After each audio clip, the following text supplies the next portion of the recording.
Selamat pagi, perkenalkan nama saya David Manten Dipuluwu dari kelas 10B akan mempresentasikan materi perlindungan hutan yaitu modul 5 yang berjudul menganalisis rencana perlindungan hutan.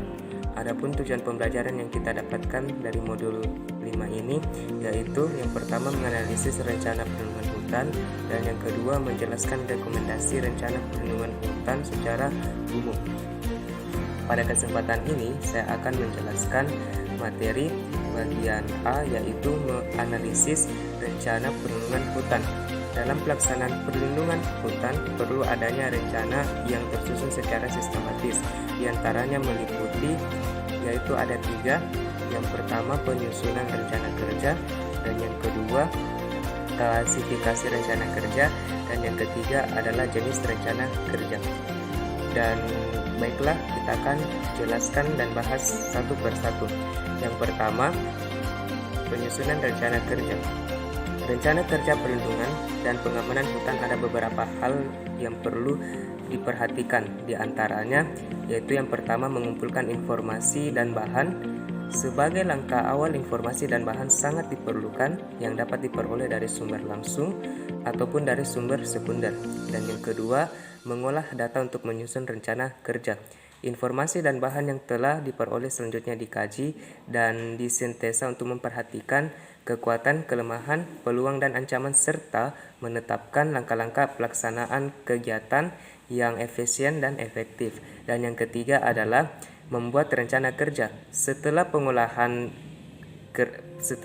data dan informasi yang memuat kekuatan, kelemahan, peluang dan ancaman serta langkah-langkah pelaksanaan kegiatan yang efisien dan efektif selanjutnya dituangkan dalam bentuk rencana kerja. Dan yang keempat yaitu mempresentasikan konsep rencana kerja. Konsep rencana kerja yang telah dibuat akan dipresentasikan dalam forum satuan unit kerja dengan tujuan untuk memperoleh masukan atau saran dalam penyempurnaannya. Dan yang kelima, penyempurnaan konsep. Setelah mendapatkan masukan dan saran dan informasi saat presentasi, konsep rencana kerja disempurnakan menjadi rencana kerja definitif yang akan digunakan sebagai dasar panduan pelaksanaan. Dan selanjutnya yaitu yang kedua, klasifikasi rencana kerja. Rencana kerja sangat perlu untuk diklasifikasikan agar sebagai acuan dalam jadwal pelaksanaan kegiatan yang meliputi yang pertama yaitu rencana kerja tahunan. Dalam rencana kerja tahunan memuat kegiatan-kegiatan yang akan dilaksanakan dalam jangka waktu setahun, dan rencana kerja tahunan ini bersifat umum dan menggambarkan target yang akan dicapai dalam waktu setahun. Dan yang kedua, rencana kerja semester. Selain rencana kerja tahunan yang tadi dibahas, perlu juga adanya rencana kerja semester yang memuat kegiatan-kegiatan yang akan dilaksanakan dalam satu semester. Dan rencana kerja ini merupakan penjabaran dan rencana kerja tahunan yang bersifat lebih rinci. Dan yang ketiga, adapun rencana kegiatan. Selain rencana tahunan, rencana semester, adapun rencana kegiatan. Rencana kegiatan merupakan penjabaran yang sangat rinci dari setiap kegiatan yang termuat dalam rencana kerja. Dalam rencana kegiatan tujuan, sasaran, target yang akan dicapai, metode pelaksanaan, personil pelaksana dan pembiayaan telah dibuat secara rinci. Jadi rencana kegiatan merupakan dasar dan panduan dalam pelaksanaan suatu kegiatan. Dan selanjutnya kita melangkah ke materi yang selanjutnya yang ketiga yaitu jenis rencana kerja. Berdasarkan jenis Surat Keputusan Menteri Pendayagunaan Aparatur Negara Nomor 55 KIP MPAN Nomor 7 Tahun 2003 pada tanggal 2 Juli 2003 tentang jabatan fungsional polisi kehutanan dan angka kreditnya. Penyusun rencana kerja perlindungan dan pengamanan kawasan hutan yang harus dibuat oleh polisi kehutanan adalah yang pertama, rencana kerja penanggulangan kebakaran hutan. Perencanaan kerja penanggulangan kebakaran hutan bertujuan untuk memberikan arah dalam mencegah, mengendalikan, dan mengatasi serta memadamkan kebakaran hutan. Perencanaan kerja ini meliputi kegiatan sebagai berikut, yaitu kegiatan yang pertama, inventarisasi sumber air, yaitu kegiatan untuk mengetahui akses dan lokasi sumber mata air permanen atau sumber air yang masih berair pada saat musim kemarau. Informasi ini sangat diperlukan pada saat terjadi kebakaran hutan yang akan digunakan sebagai sumber air dalam pelaksanaan pemadaman. Dan yang kedua, inventarisasi permukiman di sekitar kawasan hutan, yaitu untuk mengetahui tipe-tipe atau jenis-jenis aktivitas yang dilakukan oleh masyarakat setempat yang memungkinkan menjadi sumber api dalam penyebab kebakaran hutan. Selain itu juga untuk mengetahui jumlah masyarakat yang dapat menjadi tenaga dalam penanggulangan kebakaran hutan. Dan yang ketiga yaitu inventarisasi perladangan di sekitar kawasan hutan, yaitu bertujuan untuk mengetahui lokasi-lokasi yang biasa menjadi aktivitas masyarakat yang memungkinkan menjadi penyebab sumber api kebakaran hutan. Dan yang keempat, inventarisasi tegakan hutan. Kegiatan ini bertujuan untuk mengetahui potensi bahan bakar dalam kebakaran hutan.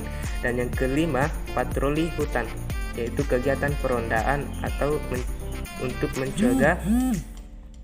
mencegah kebakaran hutan dan memadamkan nyala api sedini mungkin untuk menghindari kebakaran hutan. Dan kegiatan yang selanjutnya itu yang kegiatan 6, yaitu pemadaman api, yaitu tindakan yang harus segera dilaksanakan apabila terjadi kebakaran pada hutan. Dan yang selanjutnya yaitu yang kedua, rencana kerja penanggulangan pencurian hasil hutan.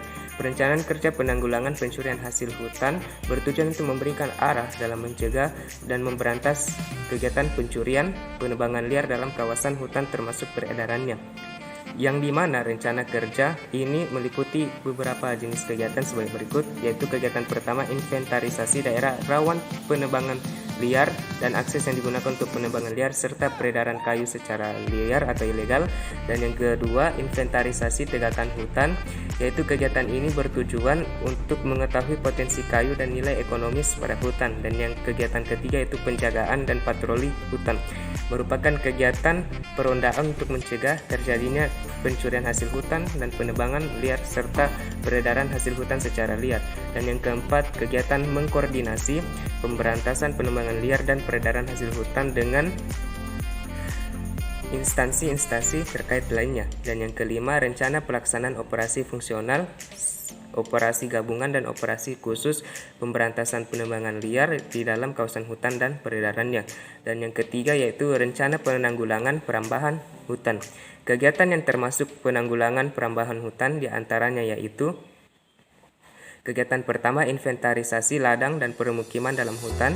Kegiatan pengumpulan data dan informasi yang meliputi jumlah unit ladang, luas ladang, pemilik ladang, jumlah permukiman, dan masyarakat yang berada dalam kawasan hutan.